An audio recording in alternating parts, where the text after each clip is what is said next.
It's a little late. I couldn't sleep, so I decided to make another video. Alright, today we are going to cover soldering pipe. I got to make this video in less than 15 minutes. Alright, soldering pipe is not rocket science. It's actually very simple, but you would be surprised how many plumbers out there do not know how to solder. Alright, here's the stuff you'll need. Emery cloth, screen cloth, scratch cloth, whatever you want to call it. Comes in a nice box. It peels off very good. It looks like a screen. This is good for cleaning a copper pipe. You can use steel wool. If you do, you're going to use 0. This is very, very fine. This ain't recommended for cleaning copper piping, but it will pull you out of a hole if you're in a pinch and you don't have much. This is also, you're just going to have to work harder. This is also meant to, it's good for cleaning porcelain. All right, you're going to need flux. All right, everybody's got a different opinion on flux. This is the brand that I like to use, and I like to use it where the brush is in the bottle. There's other different kinds of fluxes where the brushes are separate. I like to use this, and your flux has to be clean. See this on the inside? This is very clean. You don't want dirty flux. If you got dirty flux, you're going to get leaks. So after every job, if your flux gets dirty, just throw it out and go buy a new one. All right, you're going to need a cleaning tool. Just a multi-purpose cleaning tool. This is meant for cleaning copper tubing and copper fittings. These are copper fittings. This is a 3/4 45. This is a 1/2 inch 90. See the wire brush on the ends? This is inserted in there, and it twists and it turns and it cleans the inside very, very well so that you can solder. This particular tool is 3/4 on one end, 1/2 inch on the other. All right, the 2 inside holes are meant for cleaning the copper tubing, the outside of the tubing, not the inside, the outside. It's put in here, and then you twist it, and then this comes up very, very clean. Same thing for 3/4. You'll need a ruler, okay? You have to measure how much copper you're cutting. So you need a ruler. Go back and watch my video on how to use a ruler also. You'll need a Sharpie. The reason you need a Sharpie is to mark on the pipe how many inches or feet you measured so you know where to cut. You need a water bottle. Why do you need a water bottle? I dropped that. When you are working in houses, you have wooden joists in the ceiling. And this thing that just fell is called a copper pipe. And sometimes these copper pipes are up in the ceiling near the wood. See that? All right. So you might be saying, hey Bill, why do I need a water bottle? Because this torch makes fire. And wood can catch on fire when you're soldering. So if you know you're going to be soldering up near wood, just take your water bottle before you start to wet the wood up. See how the wood's wet? So when you go to solder near wood, if the wood's wet or moist, chances of it catching on fire will be minimal. All right? Maybe even none at all. But just take the time, bring a water bottle. If you're soldering near wooden joists or anything, just wet them up. Last but not least, you need your your soldering tank. For years, I carried a B tank around like a schmuck, and then I got old. I lost my hair, I got fat, and I got lazy. So I didn't want to carry in a B tank no more, so I started carrying around these little map tanks, and they're nice. This one actually has a holder. Tank goes in and out, and it's got a little clip on the side. It even slips on my belt. There's all different makes and models. Alright, I got less than 15 minutes to make this video, so let's keep on going. Alright, first things first. I'm working with one hand here, okay? Bear with me. And let's say, hypothetically, I got to take my ruler and I got to measure 8 inches, okay? I would mark on the pipe with a Sharpie where my 8 inches is at. You want to take a copper cutter, open the copper cutter up. Now in here, right where my thumb's at, this is your blade. This is what cuts through the copper. So with this particular copper cutter, you're going to squeeze, Then we'll start to cut. I like these auto cuts. They cut through very, very good. Very easy too.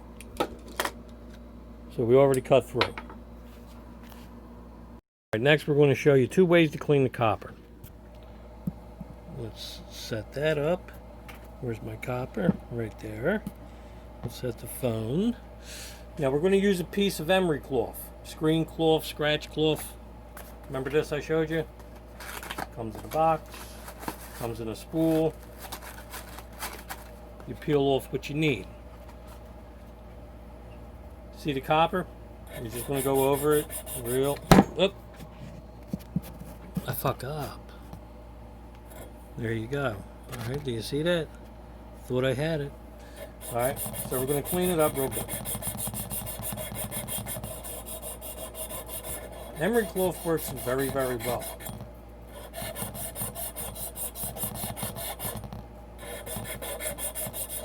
Alright. See how nice and clean that came out? Could even go like that. Either way, it came out nice and clean. You always clean the outside of the piping, not the inside. At least in the kind of work I do. If you don't want to use emery cloth, scratch cloth, whatever, you can use the inside of your brush, like I showed you. It will go on like this. And you continue to go around. Now you're going to go all the way around a number of times. You're going to go up to about that far.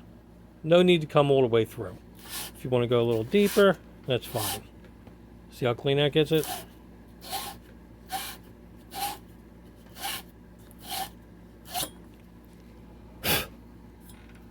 Now that's clean. Alright, let's go to the next step. We just got done cleaning the outside of the pipe. Next we're going to do the inside of the fitting. Very easy. Here goes your fitting. We're going to take our wire brush. We're going to go on the inside.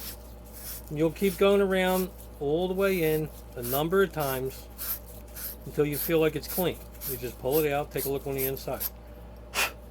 And that's clean. See how nice and shiny that is? That looks really good. Alright, then just for the hell of it, take some scratch cloth, just clean the outside of the fitting.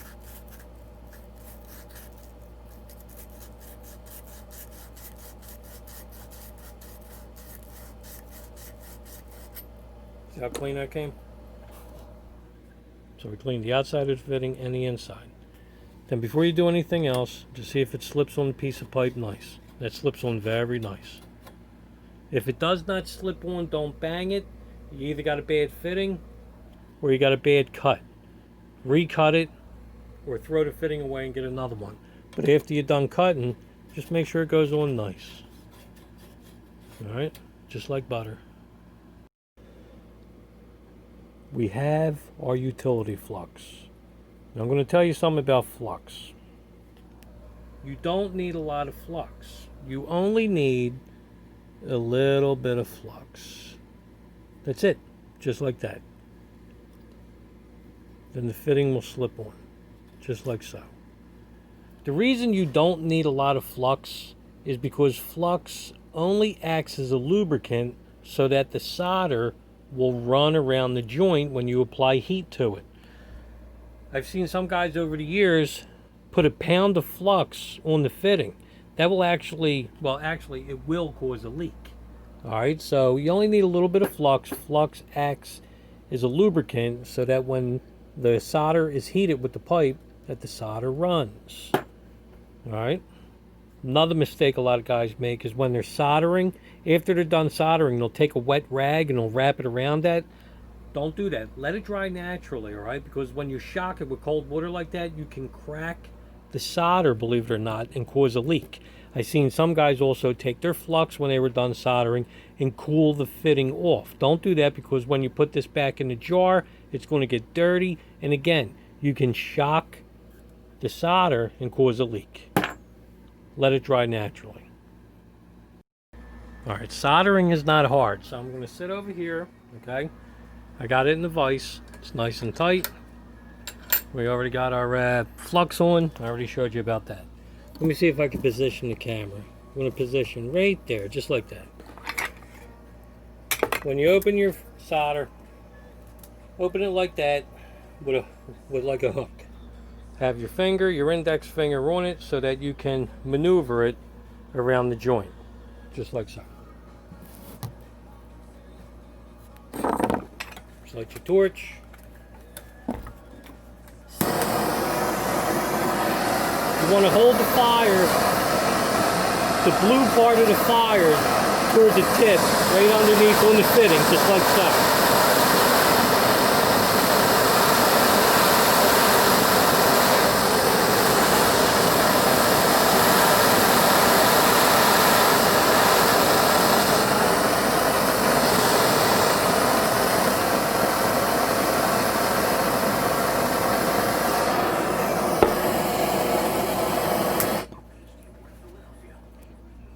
Now see, that didn't take long at all.